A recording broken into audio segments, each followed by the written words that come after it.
Well, we have my buddy Ben Shapiro with us. He's written an outstanding book, True Allegiance, and we'll link to that, Mr. Producer.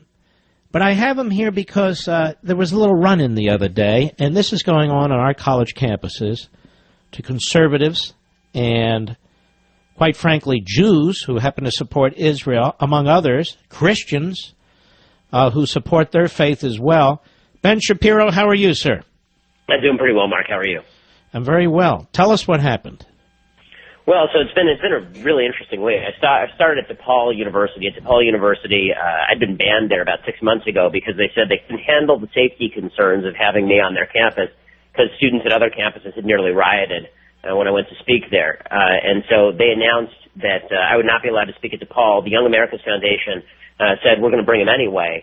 And then when the university found out about it, they said, if Shapiro sets foot on campus, then we will arrest him.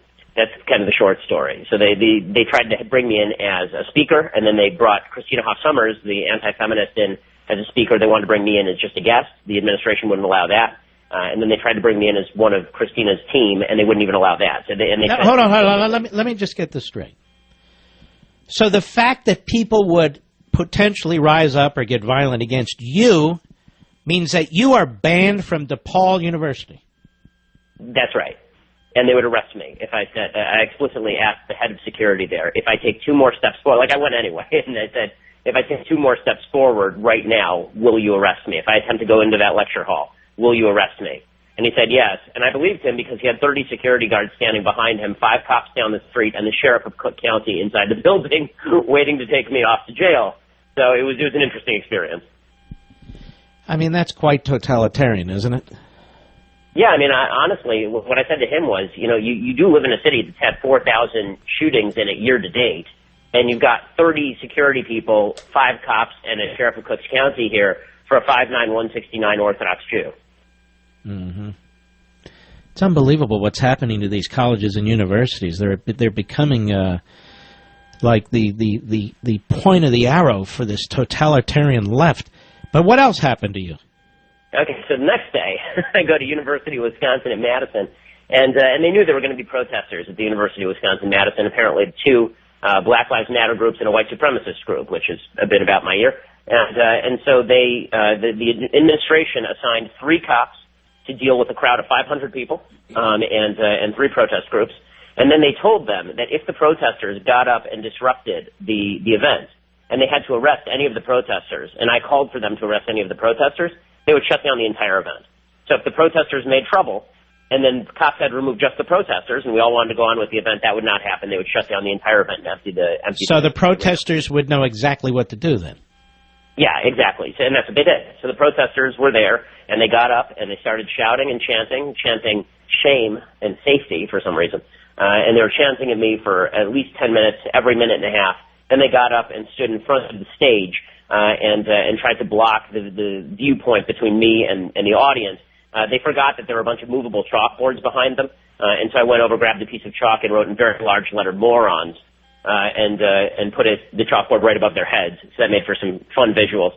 And then they started screaming at the audience. This went on for 20, 25 minutes. Finally, they started filing out, but not before chanting F white supremacy and flipping off the crowd and flipping me off. Which led me to lose my temper just a bit, and I flipped them the double bird as well. So it was an interesting night.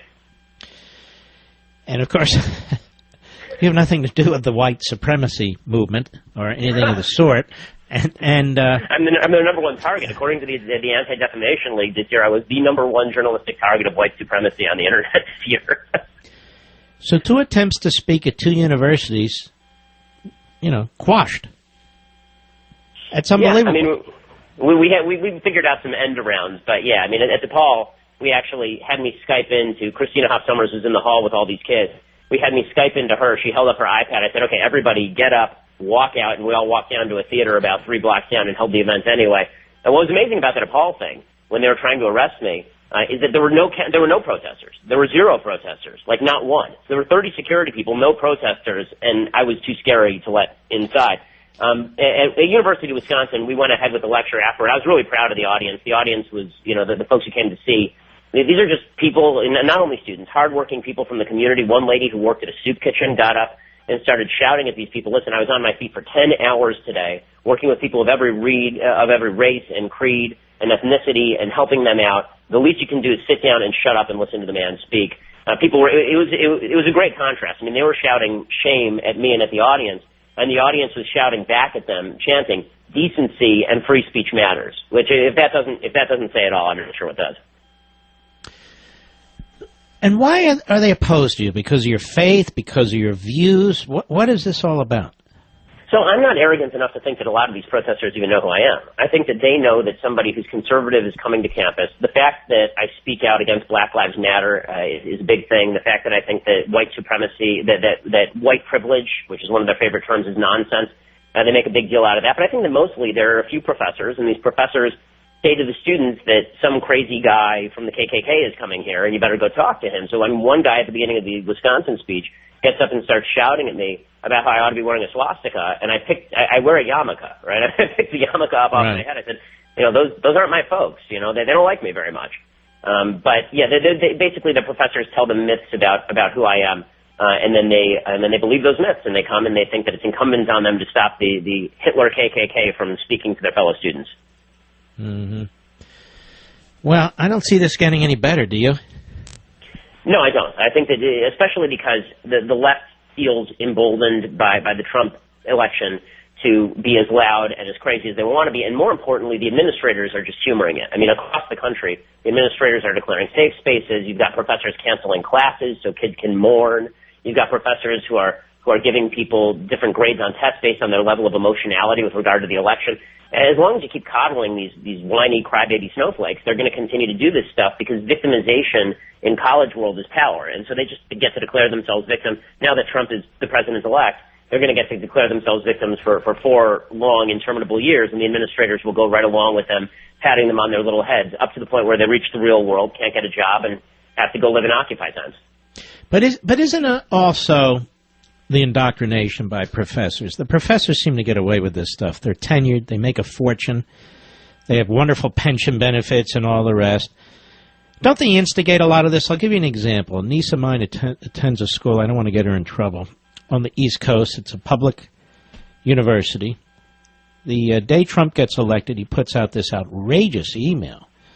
We just elected a fascist, or this, that, and the other. I'm giving you the day off. Don't these professors incite this stuff too? Yeah, 100%. And the biggest problem there is that the only way to change the professoriate, there are only 2 ways to really do it. One is that donors, if you're listening right now, if you're a trustee, if you're a donor at one of these universities, withdraw your cash from any university that does this kind of stuff. Your cash speaks more than your phone calls to the university, more than public pressure. That's number one. But the bigger problem is that in order to become a professor at a major university, you have to be sponsored by another professor. It's sort of like the old Soviet judicial system. You actually have to be sponsored by a higher-up. So if you have a professor, a kind of person who writes these notes, and you want to write a dissertation with that professor, you're not going to be able to write a dissertation on why black communities need better policing. Right? Instead, what you're going to get is you better not write that dissertation or you're not getting your PhD. So it's this self-perpetuating cycle, and this is how it's lasted for generations. They're appointing their successors. That means the only way to break that cycle is either to break the monetary sponsorship or to set up competing schools, the places like Hillsdale College, or to actually just fib, right? To just write what they want you to write, get where you want to go, and then look at this. I'm a conservative. And this is a very, very important point, and I write about it in Plunder and Deceit, too. The ancestral nature of this. You're right. The faculty picks the faculty. And the faculty picks the faculty, one generation of faculty to the next. And they tend to focus on the same 20 to 30 universities. And this is their system. And then they're tenured. And you're right. There's this sort of power faculty that just keeps promoting one after another.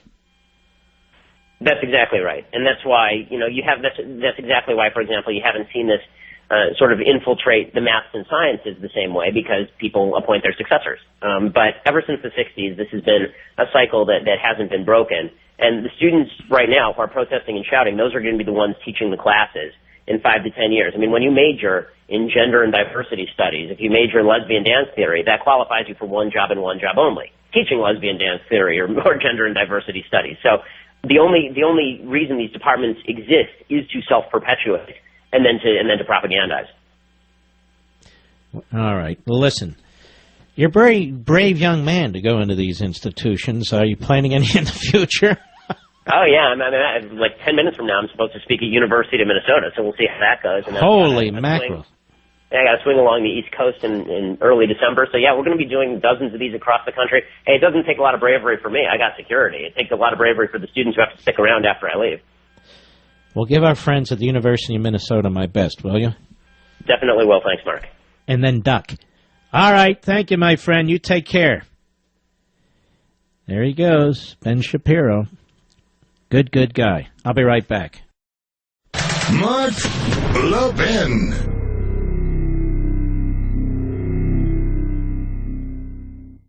Ladies and gentlemen, I want to apologize to you. Sincerely apologize to you. I've made a terrible mistake, and I'm a big enough man to tell you when I have. I want to endorse Nancy Pelosi for House Democratic leader. I want to endorse Nancy Pelosi. I want to say kudos to the Senate Democrats for elevating Chuck Schumer to their leader. And I'm having second thoughts about my attacks on Keith Ellison. Maybe he's perfectly qualified to lead the Democrat Party with his ties to the Muslim Brotherhood and CARE and Farrakhan at the Democrat National Committee. So I want to endorse all three of those people because I think they've done a hell of a job. They've done a hell of a job. I'm looking here at CNS News. Terry Jeffrey, Brent Bozell's wonderful outfit. Ranks of GOP state legislators at all-time high after winning 7 more seats. Then I look at the House of Representatives. It's been in the hands of the Republicans now for quite some time. After the Tea Party rose up and took it from the Democrats and Pelosi. The Senate. I think there were something like 23 Democrats up. They were supposed to sweep the Senate and take the majority, and they failed. And, of course, as we all know, they were supposed to win the presidency, and they didn't.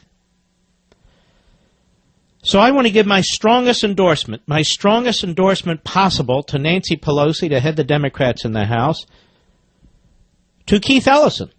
This is what America's looking for, ladies and gentlemen. A man with ties to Farrakhan, a man with ties to the Muslim Brotherhood, a man with ties to CARE, a radical leftist. This is exactly what America wants. So I want to endorse Keith Ellison for the DNC chair, Nancy Pelosi for the Democrat leadership, and I want to thank the Democrats in the Senate for elevating Chuck Schumer. Now, what do you think about that? And I think they should keep doing exactly what they're doing. I hear Bernie Sanders wants to run for president again in 4 years. I don't think we've ever had a president who was, 112 years old? You think he slobbers now. Wait until, 4 years from now. Be spittle all, it'll be, whatever. Maybe Hillary Clinton will give it another run after her nervous breakdown. You never know. Maybe Elizabeth Warren. Complete fruitcake. Maybe she's the future of the country. Yes. So, ladies and gentlemen, I don't think I should have been so harsh on Nancy in all these years, and Schumer all these years, and Keith Ellison the last several days exposing him for the radical goofball that he is. No, I want to endorse all of them for the positions they seek or have. Because I don't think if they reach into the farm team and elect some moderates to these positions, which I don't think they'll do, I think they'd be a lot tougher, don't you? So the more radical, the better. The more repulsive, the better. The more evil, the better. And I think we've got him right there, the Three Stooges. The Three Stooges. Schumer, Ellison, and Pelosi. Perfect for the future of the Democrat Party. Now, what's with this Obama? Traveling all over the world. Does he think he's the Messiah? He's a complete failure in domestic and foreign policy, a pathetic joke. He gets up there behind the microphone. He's got the world press there. Doesn't he realize people are laughing behind his back? And he's up there lecturing Trump, lecturing the world, lecturing this, lecturing that. Mr. Failure, Mr. Loser. But I have 57% popularity. So what? Who cares? Obama, in a news conference today, about the riots that are taking place in our country. I warned you about this guy, not only for years, but I've noticed, and as have you, his utter silence in the face of the anarchists and Marxists in the streets. And I'm going to tell you why, because he supports them. He probably says to the lovely Michelle, when they're planning their vacation, in Palm Springs, to fight the system, to fight the man, probably says to her, the good old days there, honey. When we could actively and openly socialize with our friends, Bernadine Dorn and Bill Ayers and Father Nutjob there in Chicago and Khalidi and all the rest of them. We could worship openly with our dear friend Jeremiah Wright. The good old days. Look, honey, look what's happening in Seattle. It's really great. Look what's happening in Portland. Look at all these kids rising up, breaking windows, attacking cops, cutting tires, burning stuff. The good old days. Cut 8, go. I would not advise people who feel strongly or are concerned about some of the issues that have been raised during the course of the campaign. I wouldn't advise them to be silent. What I would advise, what I advised before the election and what I will continue to advise after the election, is that elections matter, voting matters, organizing matters, being informed on the issues matter. Wow, what a sage.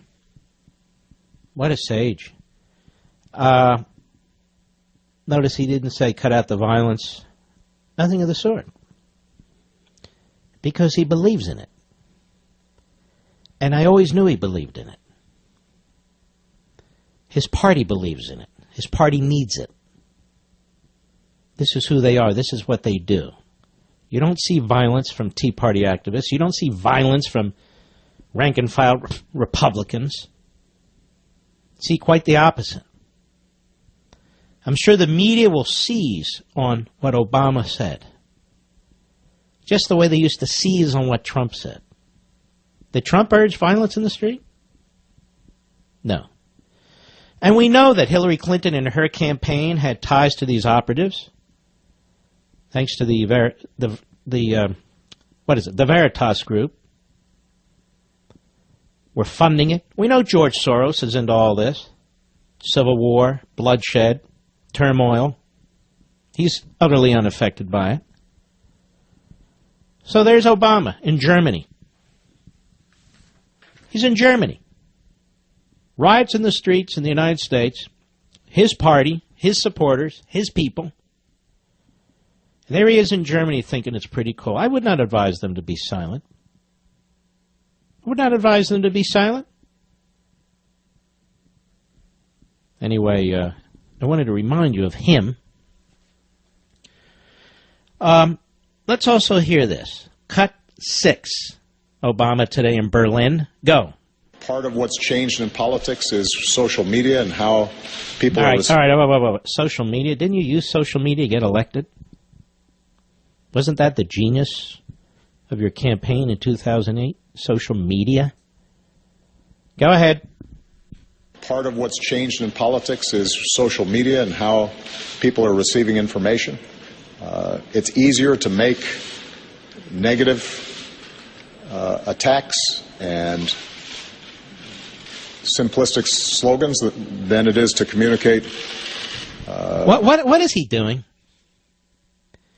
What is he doing? He's like a homeless guy with an Air Force jet, with an entourage, with the presidency, just kind of roaming around the streets, in this case, roaming around the world, popping off, lecturing everybody, monotonous, boring, pathetic, embarrassing. Comments on social media, commenting on this, commenting on that. What the hell? This guy, he doesn't know a damn thing. He's learned nothing in 8 years in the presidency. He knew nothing before he came to the presidency. The American people rose up in 2010. They rose up in 2010 because of his Obamacare, and they haven't stopped rising up. 2010, 2012, 2014, 2016. Wait a minute. I want to apologize to you, ladies and gentlemen. We like Barack Obama, don't we? We do now, right? Oh, yes, we do. Since Barack Obama's been president, the Republicans hold more state legislatures and more governorships since Reconstruction. They've never held more since Reconstruction. They were supposed to get blown out in the Senate. But they weren't. They might even lose the House. But they didn't. They couldn't possibly win the presidency. But they did. So I want to thank Barack Obama. Keep your mouth running, pal. Keep going on and on about the great times and how things are so wonderful and all the rest of it. So I want to say this. Thank you, Barack Obama. Reiterate my support for Keith Ellison over there at the DNC. That'll get Middle America excited. The Muslim Brotherhood, CARE, Farrakhan.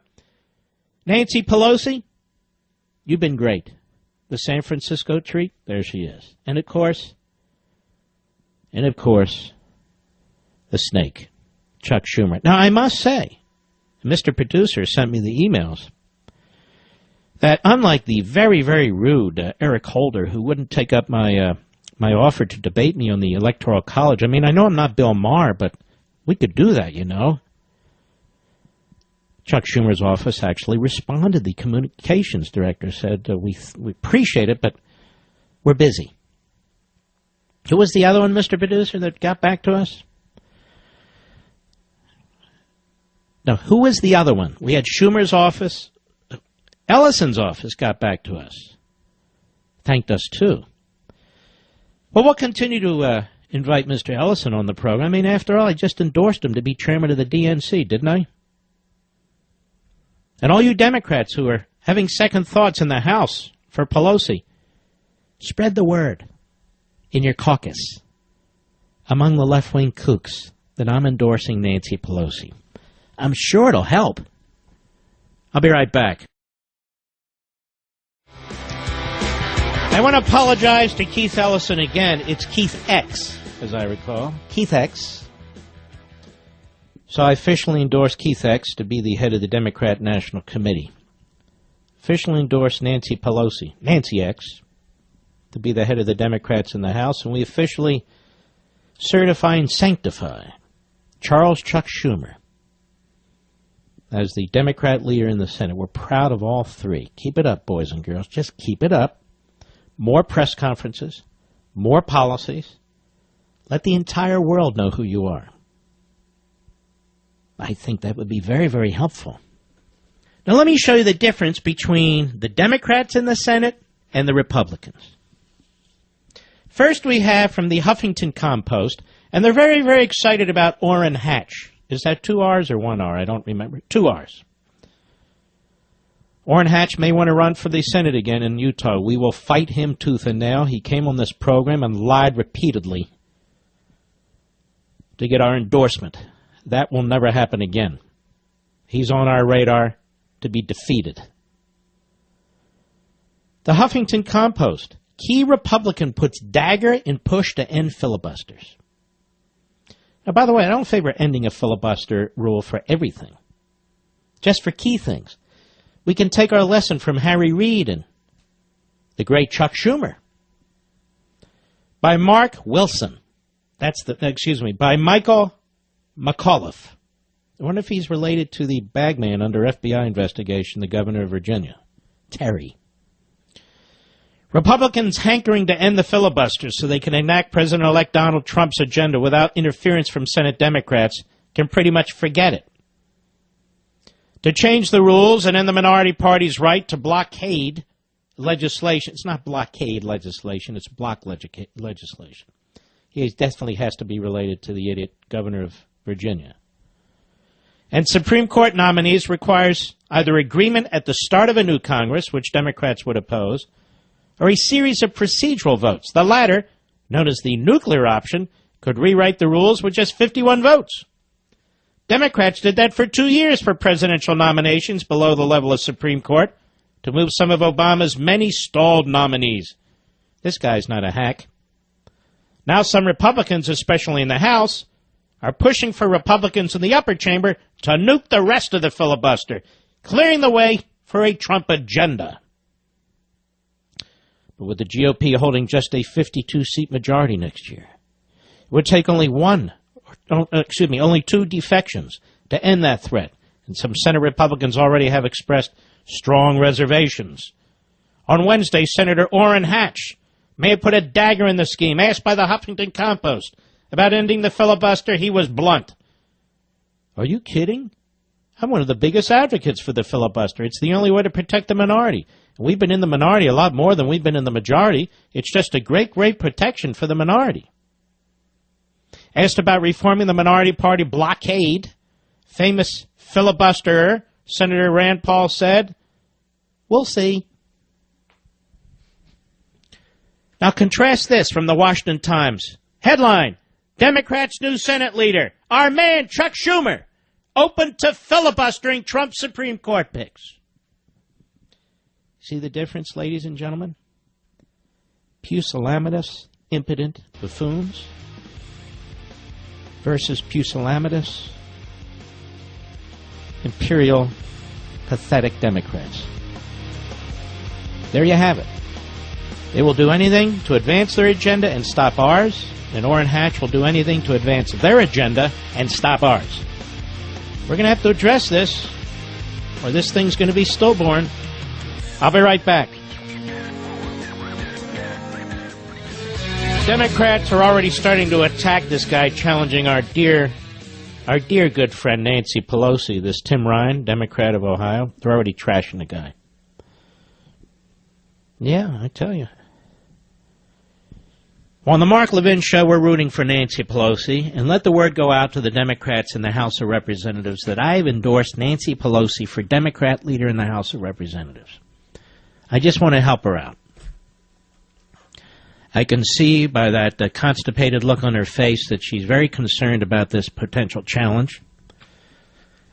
So we want to come to her rescue, and we want to thank the Democrats for destroying themselves. Who's the number 2 there? That Stempy Hoyer from Maryland?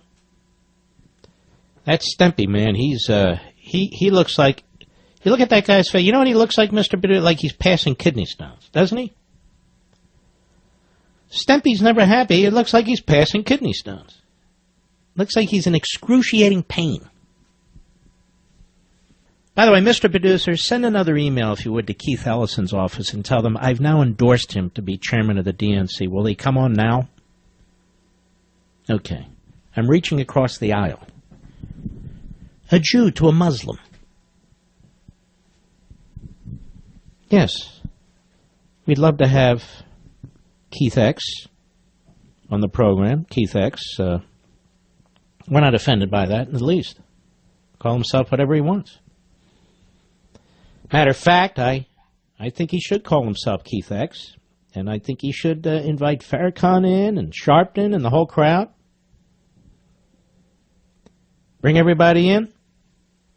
Have endless national press conferences about his support for the Muslim Brotherhood and CARE and his ties to Farrakhan and all. I think this is perfect. I think Schumer. The American people can't get enough of Schumer. The idiot Democrats, our friends in New York, the Democrats, keep electing him. Schumer comes off really, really well in the rest of the country. Doesn't come off as a shyster lawyer. No. Great statesman. Everybody loves Schumer with his cornrow and grease-backed hair. Little dabble, do you? Anyway, Washington Times. Senate Democrats' new leader claimed the right to filibuster Donald Trump's Supreme Court nominee. See, this is not normally done. But he knows they can do it because you have a sucker like Orrin Hatch on the other side. Oh, we're trying to protect the minority. You're not protecting anybody, you jerk. Not the majority, not the minority, not the American people, not the future of the country. You're not protecting anybody. Making clear Democrats won't give the president-elect much of a honeymoon on the most significant of his upcoming appointments. Senator Charles E. Schmucky Chucky Schumer, New York Democrat, said nominations to the high court should get support from both parties, and said the filibuster, this guy's a clown, and said the filibuster is a way to enforce that on a president. He pointedly noted that when his party changed filibuster rules 3 years ago, they left intact the ability to filibuster at the Supreme Court level. See, they don't stop. But Orrin Hatch, what, are you kidding me? Let's suspend the filibuster rule. What, are you kidding me? You kidding me? We're protecting the minority. You kidding me? I'll underline that we did not change the rules for Supreme Court because we thought on something as important as this there should be some degree of bipartisan agreement. No, you didn't. No, you didn't, Mr. Snake Oil Salesman. But what am I doing? What am I doing? I said we need to reach out and be polite to these guys as they destroy their own party.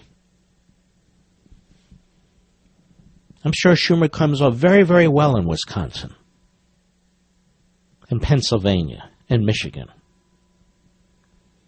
Oh, very, very well. Let's see. Democrats, though, set the precedent for partisan filibusters of federal judges under President George W. Bush. This is true. By blocking a series of his circuit court nominees. But that wasn't enough to move Orrin Hatch. No. Not enough at all. Let's see here. You know, this guy Rick Scott, the governor of Florida, I don't mean to offend. And I'm glad he's beaten the Democrats he runs against. I really am. I really am. But a more freakish-looking politician, Mr. Producer, you have to go on the Democrat side to find freaker-looking politicians, don't you? I mean, I want to like the guy. I can't like the guy. I mean, I like pretty much what he's doing, but it's just tough. No offense. Well, Keith X, a.k.a. Keith Ellison, is making it very tough to continue my support for him. Keith X, on Vice News on HBO Tuesday, Hat Tip Real Clear Politics, had this to say about President-elect Donald Trump. Cut 3, go. It does cause for soul-searching, and I'm going to tell you why. It should never have been this close. I mean, Donald Trump is the single worst person ever to win the nomination of a major party. And when I say bad person, I mean, like, you know, every sexist thing he said, every racist thing he said is just deplorable. Well, you know, deplorable, quite frankly. Now, I don't say that about his supporters, but I say it about the way he campaigned in this election. Everybody's kind of hoping that he campaigned one way and is going to govern another. We will see. Keith X, have you ever heard your man Farrakhan? You know about your buddy Sharpton and his background? Keith X, you're making it tough. I've given you my support. I feel that you're the best chairman of the Democrat Party for the Republicans. I mean, of the Democrat Party. But that's very uncharitable of you. Bernie Sanders, Marxist, Vermont, is strongly behind Keith Ellison. He doesn't care about all the rest of this stuff, the Farrakhan stuff and all the rest. Cut 4, go. Donald Trump won the election. Oh, my God, that voice. I can't stand this guy. I mean, go ahead. Donald Trump won the election for a number of reasons. But one of the reasons that he won is, in my view, a failure of the Democratic Party that must be rectified. And that is why I am supporting Keith Ellison for the next chair. In other words, the Democrat Party isn't lunatic enough. Isn't lunatic enough. Go ahead. The Democratic Party has got to recognize, and I now not here to blame anybody, not to criticize anybody, but facts are facts. When you lose the White House to the least popular candidate in the history of America, when you lose the Senate, when you lose the House, and when two-thirds... Of course, he's not the least popular candidate in the history of America. But we're dealing with Bernie Sanders. What do you expect? And this is why I never understood why Trump kept reaching out to this knucklehead and his supporters. It was bizarre. Go ahead. Governors in this country are Republicans. It is time for a new direction for the Democratic Party. Yes, it's time for Keith X. That'll get them more governorships. Keith X. Now, ladies and gentlemen, the Democrats are very worried. They're worried about the next election cycle in the Senate. They're already looking ahead. And they thought to themselves, you know what? What better way to hold our seats than to make Chuck Schumer the leader of the Democrat Party in the Senate? I agree with them. I agree with them. Chuck will be just great. Just what the doctor ordered for the Republicans. For the Republicans. The sprawling, this is Politico, which is a Democrat and Republican establishment operation. The sprawling 10-person Democratic leadership team that Chuck Schumer assembled on Wednesday will allow him to hear from everyone from Bernie Sanders to Joe Manchin. And Democrats are going to need all the wisdom they can summon from all quarters of the party to survive what's coming in 2018. Still nursing their wounds after last week's thrashing, Democrats already are grappling with how to defend 10 senators up for re-election in 2018 in states that Donald Trump carried, and some resoundingly. Republicans are targeting a quintet of senators from conservative states where Trump walloped Hillary Clinton: Montana, Missouri, Indiana, North Dakota, and West Virginia. The GOP could amass a filibuster-proof majority by running the table in those states and other battlegrounds. Yeah, but as long as McConnell is the general in this, then it won't matter. McConnell has got to go. And I will continue to make this a focus of mine, as we did with what's his name? John Boehner in the House. Problem with McConnell is he's George Pickett. Although he's not even that, quite frankly. People agree with us, but didn't believe in us, said Brian Schatz of Hawaii, a liberal member of the caucus. Geez, I didn't even know he was a senator. Guy named Brian Schatz is the senator from Hawaii? Wow. The left-right spectrum has been scrambled, and so it's no doubt we have a daunting map.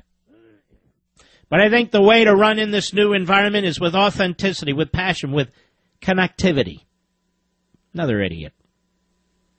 The foreboding map, coupled with competing political imperatives for different vulnerable members. His party leaders looking to drive wedges between Trump and Republican leaders in the early going. But ultimately, if Democrats hope to avoid ceding even more power to Republicans in 2 years, they'll have to seize back the issues, the voters, that Trump snatched away. Well, they're going to have to do more than that. I want you to look at these Senate races. I want to repeat this. Forget about the liberal media and their spin, and forget about the Trump surrogates and their spin. I'm talking to all of you. Marco Rubio won Florida with 200,000 more votes than Trump. Burr won North Carolina for the Senate. Richard Burr, with tens of thousands of more votes than Trump. I'm not doing this to attack Trump. I'm doing this to explain something. Ron Johnson, who was written off as dead by Mitch McConnell and so forth, won Wisconsin by more votes than Trump. Pat Toomey, written off as dead and fairly conservative, won Pennsylvania with more votes than Trump, and so forth. So what I'm saying, and actually Kelly Ayotte, who lost her race, as did Trump lose New Hampshire, had more votes, I believe, than Trump. And what does this mean? Well, it means something very important. Every one of those senators ran as unabashed conservatives. Every one of them. I'm going to let this race settle down a little bit, and then I'm going to tell you why I think what happened and why I think everybody is wrong. But we'll leave it right there for now. We'll leave it right there for now. I'll explain it in a little bit more detail when the exuberance has settled down a little bit. And by the way, I'm exuberant too. Hillary Clinton lost, and it looks like Donald Trump wants to do some really, really good things. That's good. Really good. But there was no populist nationalist uprising. This is the so-called analysis from people who are very superficial and are repeating arguments by somebody else. There was a conservative uprising. All right, I'll let you in on it. There was not only a conservative uprising in this election. There was a conservative uprising in 2010, in 2012, in 2014, in 2016. Michael Barone has a piece today that says there were a significant percentage of voters last week who were double negatives. They couldn't stand either one of the candidates. And yet that significant percentage of voters went to Trump because they had a worse view of Hillary. And I believe a lot of those were you, constitutional conservatives, who, like me, for the last several months said we have to stop Hillary. At least we have a shot with Trump. You and me, who heard what he said at Gettysburg, and the promises he made, 80% of it, a solidly conservative agenda. We broke for Trump. More on that another day. We'll be right back. I want to encourage my Democrat friends to rally around Keith Ellison, and to join me in this effort. I think he's the perfect leader of the Democrat Party in times like this, where the Democrats have a boatload of senators up and the House in 2 years and so forth. We have pretenders. They pretend to be moderates. The media will continue to call them moderates, who have gone along with Obama and the left from day one. Stabenow, Baldwin, Casey, Brown of Ohio, Nelson of Florida, all pretend moderates, radical leftists. And watch how they try and kind of mess around with their record a little bit before the election. But we'll be here to keep an eye on them. I'm not going away. I'm not going to the meatball factory. No, we'll keep an eye on them.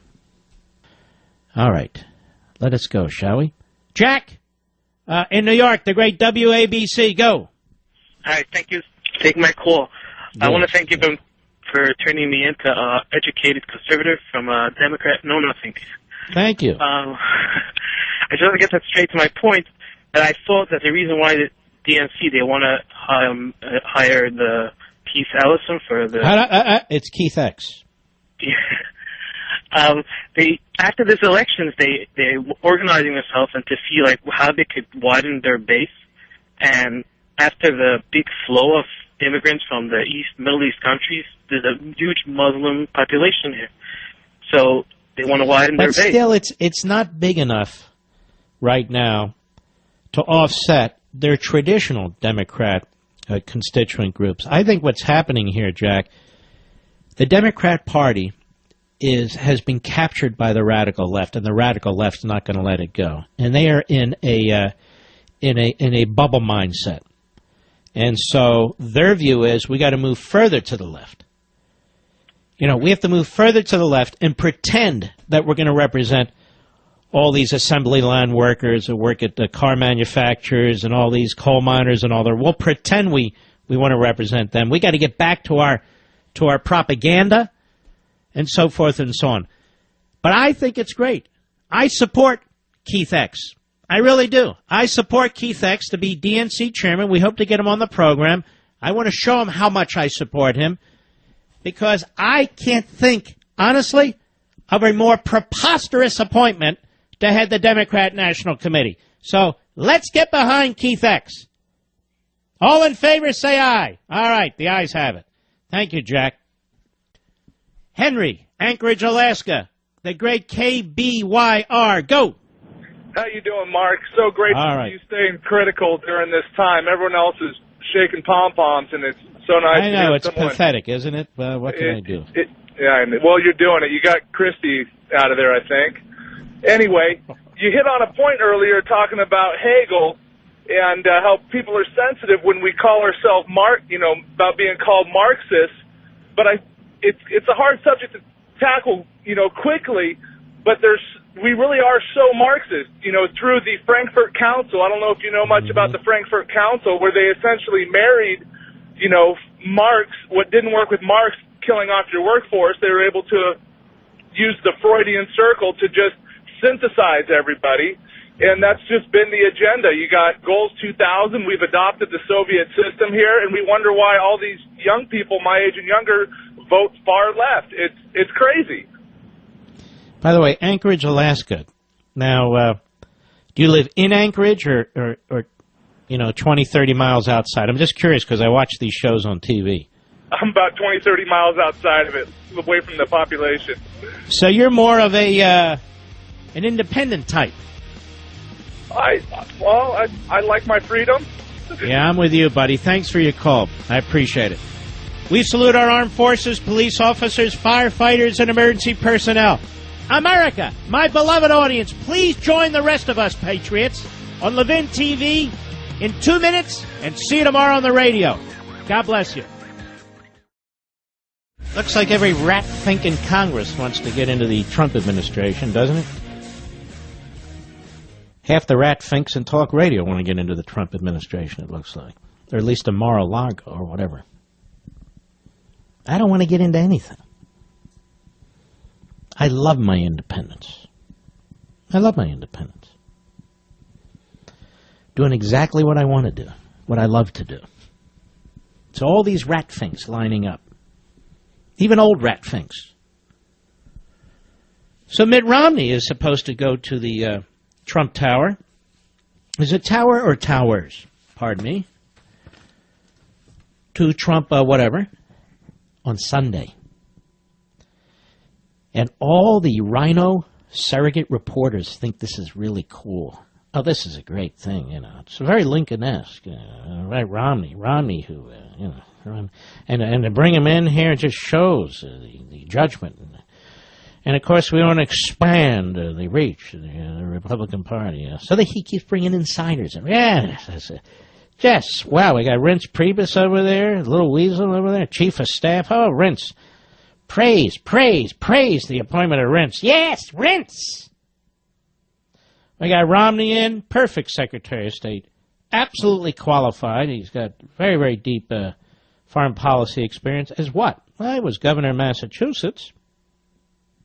Okay, and he was governor of Massachusetts. Hey, that guy's got a deep resume. Hey, I think that's good. I mean, there are staples all over the world. Okay, got it. Romney, he'd be great.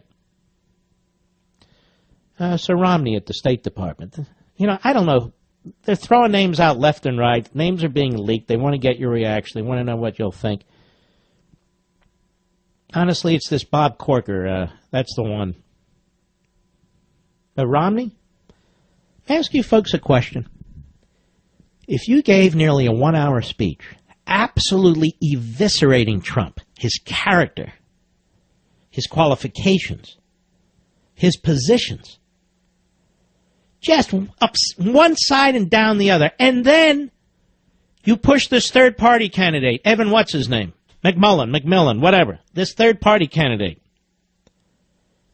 in order to try and tip Utah. Forget about Trump for a minute.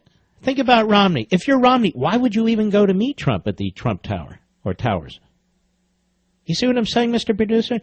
Do you not have any? Yeah, I don't get. Do you not have any self-respect whatsoever? You used your position as the former nominee of the Republican Party to say that this guy was lower than a lowlife. Now, if that's what you believed, and he never came around, and I'm not a special pleader for Trump, hardly, then why the hell would you go visit Trump? I'm quite serious about this. Well, we'll see. I can't believe that they'd appoint him Secretary of State, but there they are on the 5, and the 5, no. The 5 had 6 today. So there they are on the 5 with 6. Yeah, this is brilliant. Absolutely spectacular.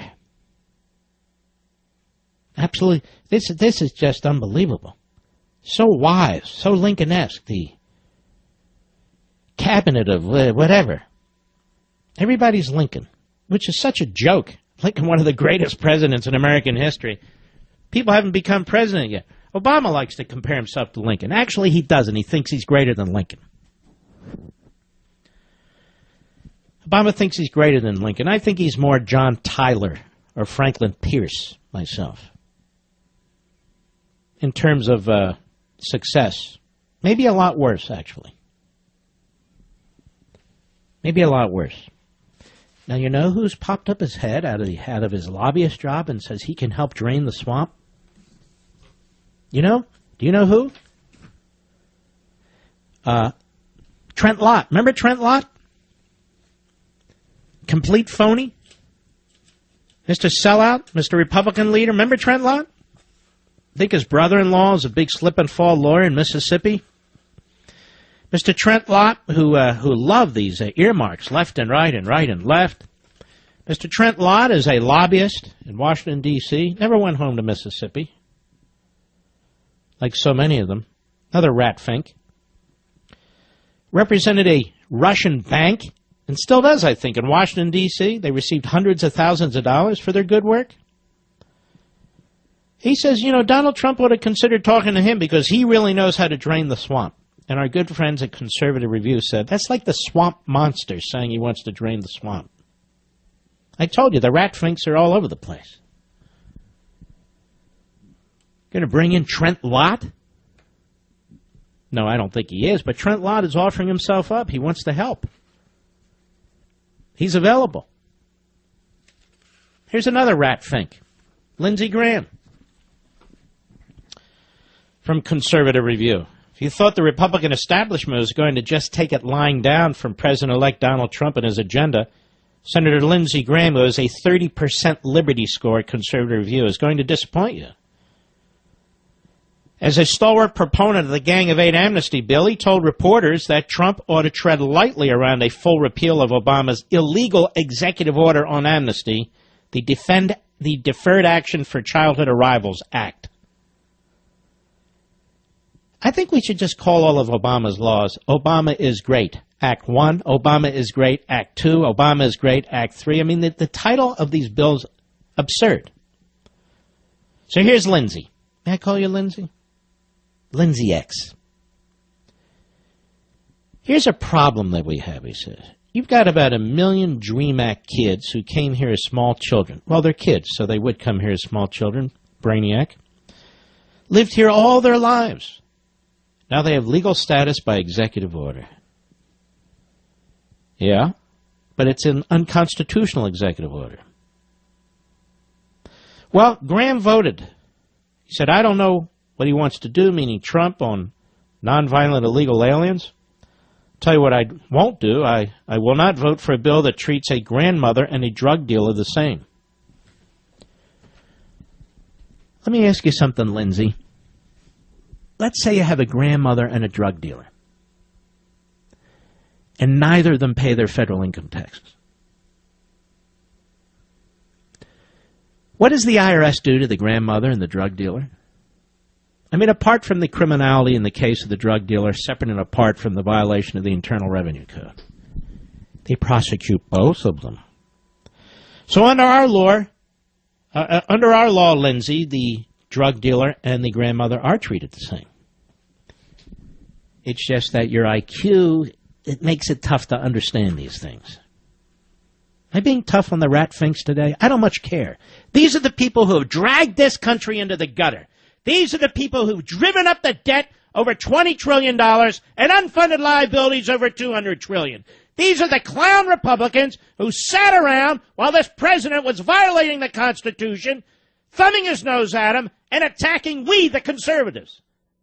These are the fools who believed in comprehensive immigration reform, open borders. That's right. These are the clowns right now who will not put an end to what Schumer wants to do with the filibuster rule. And we got to sit here and listen to them lecture us? This idiot Trent Lott hasn't been in government for years, thanks God, is a multimillionaire lobbyist, including for a Russian bank. And he comes forward and says, hey, I'll help you drain the swamp. No, you won't, you big dope. I got to listen to Mitch McConnell say there's not going to be a vote on term limits? The hell's going on? The Whig Party. The wigged out party. Let us go to Jerry, Passaic, New Jersey, the great WABC. Go. Hello? Mark? Hey, Jerry, is that you? Yep. Okay. Hey, can you lower your radio, please? Yeah, okay. Let me lower it. All right. Thank you. Okay. There we go. Yes. All right, Jerry. Go right ahead, please. You know, if he has to pick people, I have about at least 3 suggestions, which would be Congressman Garrett, who was defeated by a slime ball out here. Also, Congressman Camp of Kansas, and also the former governor and Senator George Allen of Virginia. These are excellent ideas. And can I add a couple more? I don't know. Well, let me just say this. I think George Allen, as an example, would be a great Secretary of Interior. I really do. I think Camp would be a great Secretary of Agriculture. And Garrett would be great really anywhere in the federal government. He really would. But, you know, a lot of these guys don't have the clout as the current rats in Congress do. Just talk to Nikki Haley. What the hell do you want to do with Nikki Haley? I'm serious. What? What are you going to do with Nikki Haley? Oh, there's Romney. Oh, that's a good one. Romney. Oh, Corker. That's even better. Yeah, we'll put Corker. And by the way, we'll put Trent Lott in charge of draining the swamp. Trent Lott has made his services available, of course. All the slime balls, all the backstabbers, all the frauds and the phonies. They better be very mindful of this, or they will sink this administration. I'll be right back. Well, my buddy Matt Drudge just informed me that Trump has offered retired Lieutenant General Michael Flynn the job as National Security Advisor. I happen to think that's an excellent choice. I've met General Flynn a couple of times. This guy is solid as a rock. And let me tell you something else. He has guts. He came out early on, before there was Trump, before there was Republican primaries, before any of this. Forget about the politics. It was critical of what this administration has been doing with ISIS and so forth, and he would know, given the position he held. So, look, I may not agree with him on everything, so what? That is a good choice, if in fact that holds up. So if Trump has offered retired Lieutenant General Michael Flynn the job as National Security Advisor, good move, in my humble opinion. Now let's not blow it with stupid picks at State and Defense. Just my humble opinion. All right, let's take a couple calls. Daryl, San Bernardino, California, Sirius Satellite. How are you? Great, Mark. Thank you so much for taking my call. You're awesome. You're right on the hill. I wish everybody would have to listen to you and go to Hillsdale, learn about our Constitution. I really feel our country is under attack. Well, I feel it is, too, and we're getting chewed up from within, aren't we? Yes, we definitely are. We need to protect our Constitution. We need to put well-distinguished and... Let me ask you this. I said last week, when asked, I thought Dr. Larry Arnn would be an unbelievable Secretary of Education. Now, obviously, he is the president of Hillsdale College. What do you think? I think that's awesome. And General Flynn, I think that's an awesome. I think he needs to bring in more military, retired or active military personnel. All right, but I was talking about education. All right, thank you for your call, sir. I truly believe that Arnn would be an outstanding Secretary of Education. Just unbelievable. I'll be right back. And then there's Paul Ryan at a press conference today. As you know, Mitch McConnell opposes a term limits vote on the floor of the Senate. He won't even allow a vote, he said.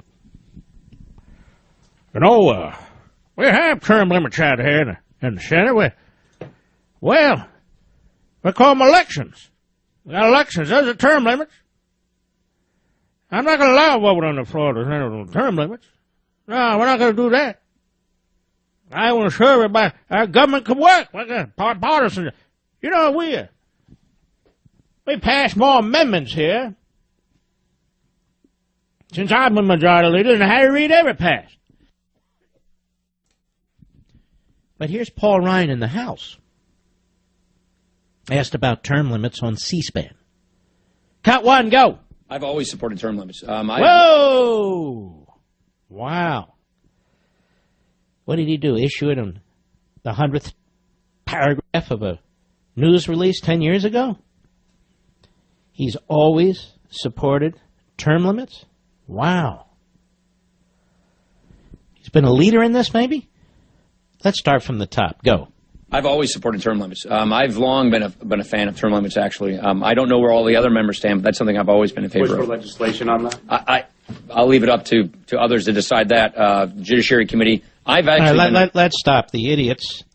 Do they even know what the Constitution is? The report. You're going to push for legislation? They have to propose an amendment to the Constitution. It's not legislation like a statute. I don't know. I'm going to figure out what all the other members want, you know. Well, ladies and gentlemen, if any of you believe that either party in Congress will support a resolution, that is, adopt a constitutional amendment to send to the states for ratification, 2/3 of both bodies, for term limits, then you must be smoking weed in Colorado. Because that ain't going to happen.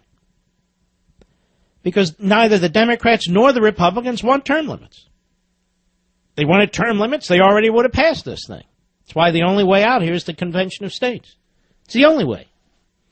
These people aren't going to do anything. Certainly not in that respect. Mark Levin.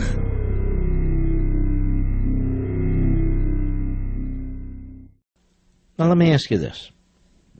Do you think Barack Obama is going to pardon Hillary Clinton on the way out the door? Hillary Clinton, who clearly has had, in my view, a nervous breakdown. She thought she was going to win. She thought she was entitled. They were all excited on Tuesday. The numbers start to roll in, and, well, the ashtrays are being thrown. The lamps are being thrown. Bill's running out of there. He doesn't want to get cut up again. Secret Service has to leave. Hillary's on a warpath, apparently. She's screaming at her guy, Mook. The great Mook! Screaming at her guy, Podesta. And, of course, she had nothing to do with this. Let's listen to Nancy Pelosi, our favorite. Nancy Pelosi's been asked, you know, about what Jesse Jackson's saying. Jesse Jackson said Obama should pardon Hillary. Cut two, go.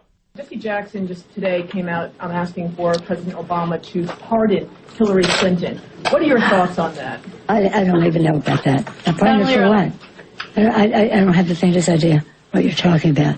I mean, I just don't know, but I don't know why you would pardon her for what? I'm sorry. That doesn't make any sense to me. You don't think Nancy Pelosi is sniffing glue, do you, Mr. Producer? I mean, I don't think they're making models or anything, you know, like plastic models in her office, do you? Hey, I like making models. Can I have more of that glue, please? Yeah, yes. Anyway, well, Nancy, maybe you haven't been with us the last, 12 to 18 months with the Clinton Foundation, the money laundering operation there, and Hillary Clinton's official acts and meetings. Maybe you haven't been around for the Espionage Act either. Aren't you aware of that either? And, yes, Might Obama partner? I don't understand. Partner for what? Partner for what? Well, I'm in the Nancy Pelosi category on this. I told you I'm a big Nancy Pelosi fan right now. And she doesn't believe Hillary Clinton should be pardoned. Now, she doesn't believe she should be pardoned because there's nothing to pardon her for. Okay, great. I don't believe she should be pardoned either. No, I really don't. Time will tell. Mark Levin.